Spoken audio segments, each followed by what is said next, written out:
Mana shu temperaturada qaysi begenotli 10-12 rivojlanish haqida hozir birma-bir ko'rsatib, ma'lumotlarni berib o'tib ketamiz. Jamshid aka, mana bu begonotimiz ham Xo'p, o'zbek tilida dala chumchuq deb aytiladi.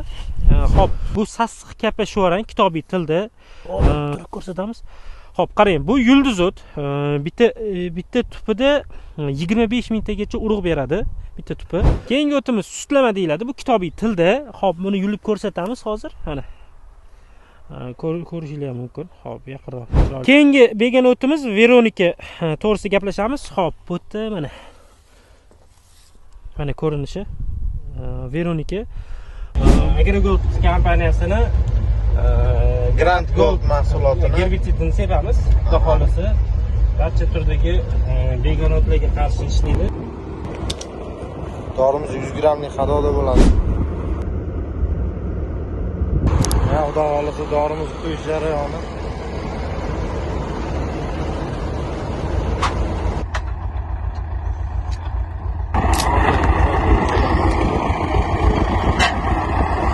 Aytganingizga ishonamiz to'g'ri. Xayrli qilsam xudo xolisa ishimizni. Bu bugungi o'zida xudo xolisa mana ikkinchi dala maydonimiz. Birinchi dalamiz Ohangaronda edi, ikkinchi dalamiz mana Qibrayda. Xudo xolisa sepish jarayonlarini boshlaymiz.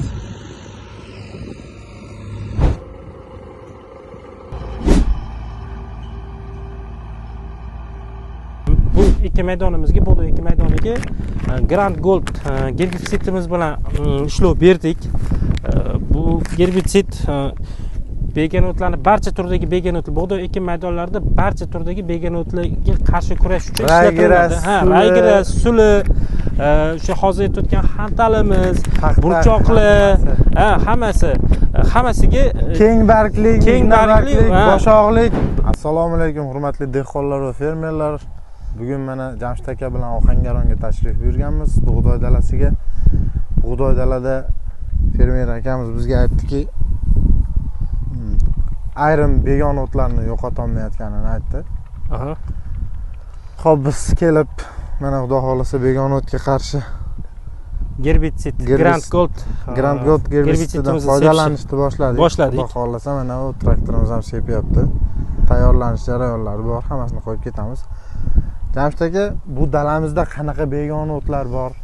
Ular haqida bir qator ma'lumot bersangiz. Begonotlarni o'ndan ortiq turi bor ekan. Men asosiy bir 5-6 xilini, balki 7 xilini etib, uni qachon rivojlanadi, u uchun qaysi gradusli, qaysi haroratli optimal harorat hisoblanadi. Shu haqida to'liq batafsil ma'lumot berib ketamiz. Ularni o'sha nomlarini ham to'liq aytib o'tib ketamiz. Keling, mana hozir tuproq temperaturasini ko'raylik. Mana shu mana shu temperaturada qaysi begonotli 10-12 rivojlanish haqida hozir birma-bir ko'rsatib, ma'lumotlarni berib o'tib ketamiz. 12 ekan tuproq temperaturasi. Jamshid aka, qaysi o'tlar haqida gaplashamiz endi? Hozir mana sekin birma-bir tartib bilan ketamiz. Hozir dala chumchuq to'g'risida gaplashamiz. Mana kelib ko'rsating. Yulishdan avval. Xo'p, buni kitobiy tilda, o'zbek tilida dala chumchuq deb aytiladi. Xo'p, buni qancha urug' beradi desangiz, 300 tagacha urug' beradi bitta tupi. Ana endi bu 12 urug'lari 12 sm chuqurligigacha kirib boradi va o'sha joydan o'ziga qulay sharoit kelganda unib chiqishni boshlaydi. Ana endi buni unib chiqib rivojlanishiga bo'lgan harorat, optimal harorat va minimal maksimal haroratli to'g'risida gaplashadigan bo'lsak, bu +5 gradusda sekin astalik bilan unib chiqishni boshlaydi va 30 gradusgacha rivojlanadi. Ana endi optimal rivojlanadigan temperaturasi, harorati bu 18 gradusdan 20 gradusgacha harorat. Mana hozirgi kunda bor haroratda optimal rivojlanadigan harorat. Keyingi begonotimiz mana bu begonot bo'ladi. Xo'p, mana yulib ko'rsatyapmiz. Bu sassiq kapashvorang kitobiy tilda. Bularni urug' berishi 6000 tadan 700 mingtagacha urug' beradi bitta tupi. Endi keyingi ma'lumot, bu yerda tuproq ostida 2 sm chuqurlikdan unib chiqadi. Undan tashqari yana qo'shimcha ma'lumot sifatida aytib o'tib ketamiz. Bu urug'larni unuvchanligi 4-5 yilgacha saqlanib qoladi tuproqda edi. Ana endi bularni minimal rivojlanishi kunlik o'rtacha sutkalik harorat 2 gradusdan 4 gradusgacha bo'lganda sekin astalik bilan unib chiqishi boshlaydi, rivojlanishi boshlaydi. Endi optimal rivojlanishi qanday haroratlarga to'g'ri keladi deb aytiladigan bo'lsa, bu 10 gradus bilan 16 gradusda optimal rivojlanishni boshlaydi. Keyingi o'timiz yulduzot haqida gaplashamiz. Keling, yaqinroq olib kelib ko'rsatasiz. Xo'p, mana gullarini olib turib ko'rsatamiz. Xo'p, qarang, bu yulduzot bitta tupida 25 mingtagacha urug' beradi, bitta tupi.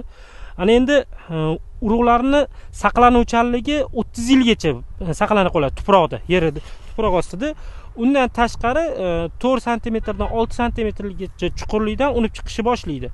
Ana endi bularni rivojlanishi qaysi graduslarga to'g'ri keladi deb aytiladigan bo'lsa, minimal harorat 2-4 gradus bo'lganda, o'rtacha sutkalik harorat 2-4 gradus bo'lganda sekin rivojlanishni boshlaydi, qishloqdan chiqishni boshlaydi, urug'lar unib chiqishni boshlaydi. Aniqrog'i, buni optimal rivojlanishi, optimal harorat qanaqa optimal harorat talab qiladi deb aytiladigan bo'lsa, 18 gradusdan 26 gradusgacha bo'lgan muddat haroratlarda optimal rivojlanadi. Mana bu o'timiz endi raps ham deyiladi, moviy xantal ham deyiladi, dala karami ham deyiladi. Buni 20 mingtagacha urug' beradi. 3-4 sm chuqurlikdan unib chiqishni boshlaydi. Xo'p, 10 gradusda sekin rivojlanishni boshlaydi. 10 gradusda minimal harorat 10 gradusda rivojlanishni boshlaydi. Optimal rivojlanishi 18 dan 25 gradus oralig'ida optimal rivojlanishni boshlaydi bu ham. Endi bu ham o'ta xavfli begemotlarning turiga kiradi. Bundan piyozchilar ham jabr chekishadi. Alohida shuni ta'kidlab o'tamiz. Keyingi o'timiz sutlama deyiladi. Bu kitobiy tilda. Xo'p, buni yulib ko'rsatamiz hozir. Mana. Ko'rishingiz ham mumkin. Xo'p, yaqinroq chiroyliroq ko'rsatasiz. Buni qarang, urug'lari 800 tagacha urug' beradi. Tuproq ostida 20 yilgacha saqlanadi. 20 yilgacha saqlanib turadi. Endi bu ham xavfli, juda ko'p yil uzoq muddatlarda chiqib kelishi ehtimoli bor. Endi buni rivojlanadigan chuqurligi, urug'lar unib chiqadigan chuqurligi 3-4 sm da unib chiqishni boshlaydi. Xo'p, endi bunga minimal harorat bir 3 gradus, 4 gradus, bir 6-7 gradusgacha minimal haroratda sekin o'sib rivojlanishni boshlaydi. Bu ham tuprog'i qizishiga qarab turib rivojlanishni boshlaydi. Hozir endi lamyum begenot haqida gaplashamiz. Xo'p, buni kelib ko'rsatasiz. Mana yulib oldim. Bu binafsha rang lamyum, buni pushti rang lamyumi ham bor. Pushti rangi ham bor lamyummi? Pushti rang lamyumi ham bor. Pushti rangi ham bor lamyummi? Xo'p, buni urug'lari tuproq buni 50 tadan 300 tagacha urug' beradi. Saqlanuvchanligi 20 yilgacha saqlanadi tuproq ostida. Ana endi buni rivojlanadigan temperaturasi qanaqa deb aytiladigan bo'lsa, bu 5-6 gradusda sekin astalik bilan minimal haroratda sekin rivojlanishni boshlaydi. Undan tashqari optimal rivojlanishi 20 gradusdan 28 gradusgacha, 25 gradus oralig'ida yaxshi optimal rivojlanishni boshlaydi. Keyingi begenotimiz raygras. Juda ko'pchilik raygras deb biladi, lekin kitobiy tilda bu somon o't hisoblanadi. Hozir sekin yulib ko'rsataman. Mana. Endi to'g'risi Azizbek, bu to'g'risida urug'lari qancha chuqurlikda saqlanib qoladi, necha mingta urug' beradi, bu to'g'risida batafsil to'liq ma'lumotlar topa olmadik. Buni rivojlanishi to'g'risida ham ma'lumot topa olmaganligimiz uchun aniq ma'lumot ayta olmayapmiz hozir. Bu to'g'risida ma'lumotlarni topganimizda aniq batafsil tushuntirib aytib o'tib ketamiz. Begenotimiz otquloq. Xo'p, mana ko'rsatasiz. Sekin barglarini ham yulib olishga harakat qilamiz. Mana ko'rinishi.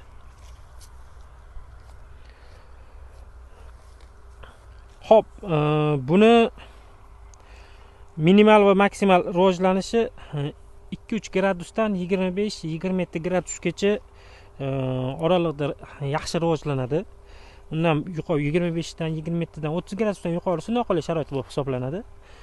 Xo'p, optimal rivojlanishi 16 gradusdan 21-22 gradusgacha bo'lib hisoblanadi. Shu muddatlarda, shu haroratlarda yaxshi o'sib rivojlanadi. Mana bu begona o'timiz, ko'rsatib qo'yasiz yaqinroqdan. Kamellina deb aytiladi. Xo'p, buni urug'lari tuproqda 1 yildan 3 yilgacha saqlanib qoladi. Endi minimal harorat 3-4 gradusda sekin rivojlanishni boshlaydi, unib chiqishni boshlaydi. Optimal rivojlanishi 18 gradusda 28 gradusgacha bo'lib hisoblanadi. Bu ham bug'doy ekin maydonlarida mana uchrab turibdi.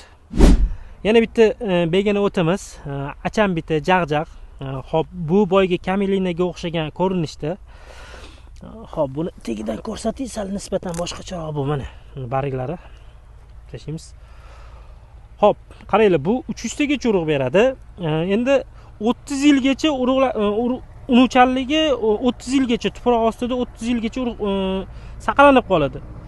Xo'p, buni urug'lari 1 sm, 2 sm, 3 sm oralig'ida unib chiqishni boshlaydi. Xo'p, minimal gradusi 1-2 graduslarda sekin rivojlanishni boshlaydi, urug'lar unib chiqishni boshlaydi, harakatga keladi. Ana endi optimal rivojlanishi qanday deb aytiladigan bo'lsa, 15 gradusdan 25 gradusgacha oralig'ida optimal rivojlanadi, optimal o'sib rivojlanadi. Keyingi begona o'timiz, buni rasmda ham ko'rsatib ketamiz. Hozir endi bu begona bug'doylarning ichida biz topa olmayapmiz, ko'rmadik. Balki chiqqandir, balki chiqmagandir. Bug'doyga o'xshash bo'lganligi uchun bu nihoyatda ajratib olish sal qiyinroq bo'ladi. Suli, begona o'ti, yovvoyi suli. Bu bitta bir tup suli 500 dan 1000 tagacha urug' beradi. Urug'lari 15 yilgacha tuproq ostida saqlanib qoladi, o'zini saqlanuvchanligini ushlab qoladi.